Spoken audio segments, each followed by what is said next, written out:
Avec votre revue de presse internationale à 7h moins le quart sur Europe 1. Nous sommes d'abord au Royaume-Uni. Bonjour Sarah Menahi. Bonjour. Vous êtes à Londres pour Europe 1. Sarah, qu'est-ce qui fait la une des médias britanniques ? Des centaines de théâtres et de musées britanniques en danger. C'est le journal The Independent qui en premier y a consacré un long article estimant que depuis l'année 2000, ce sont plus de 500 musées britanniques qui ont fermé leurs portes. En cause, selon le quotidien, des années de coupes et de sous-financement. La pandémie de Covid, évidemment, qui a aussi aggravé la situation financière des lieux culturels. Cité dans le journal The Guardian, les professionnels du secteur demandent d'urgence au nouveau gouvernement travailliste d'investir. L'Evening Standard précise lui que théâtres et musées sont confrontés à de nouveaux défis comme la hausse des factures d'énergie, l'augmentation aussi des charges patronales. Enfin, selon un rapport de la Society of London Theatre, un théâtre britannique sur 5 a besoin d'au moins 6 millions d'euros d'investissement pour continuer à fonctionner. Nous partons maintenant en Corée du Sud, Gabin Tellen. On vous retrouve à Séoul pour Europe 1. Les gros titres des médias sud-coréens.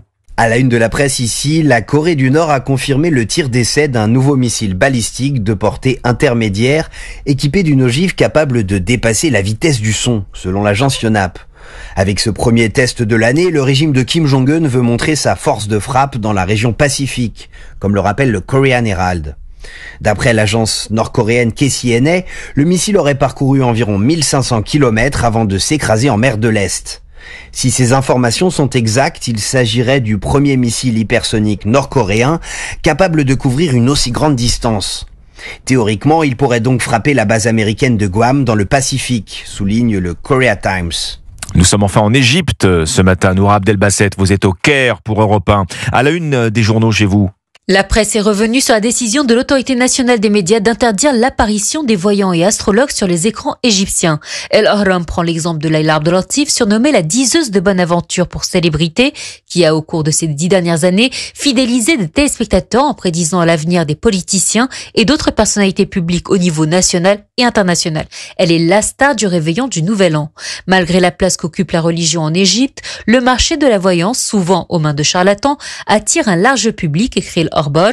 Près de la moitié des Égyptiens y croient, selon une enquête du Centre national des recherches sociales et criminelles. Or, le président de l'autorité des médias se justifie en rappelant le rôle des médias dans la lutte contre l'ignorance, rapporte le quotidien. Merci Noura Abdelbasset, merci à nos correspondants.